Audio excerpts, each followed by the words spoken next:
Hi guys, good morning, Ohio. So, maagang umalis si Daddy hapon and nag-aabang ako nung mga estudyante.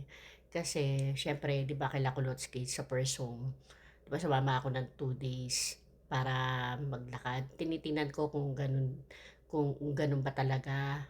I mean, alam ko na naglalakad talaga mga estudyante.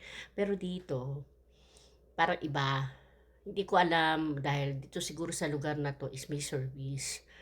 So, inabangan ko kasi lagi labas ng mga bata nung may yelo pa. 7:30, dumadaan na sila.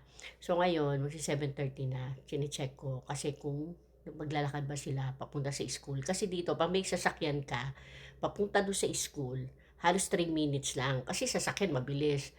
Ngayon, hindi ko alam kung dito maglalakad sila. Kasi hindi ko alam kung gaano kalayo pagka naglakad. Imagine mo, sasakyan 3 minutes. Isa paglakad, hindi ko alam. Siyempre, pag bagal-bagal ka.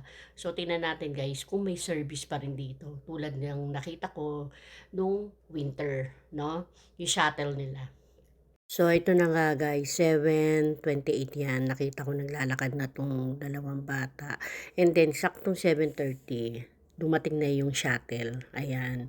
So, napansin ko, parang 4 lang atang estudyante ang sumakay. Kasi dati, 6 yan, no? Lagi ko nakita 6 sila. Yan, 4. Una na una, 2 babae, tapos yung lalaking isa, tas yung huli. So, yan, chine-check ko.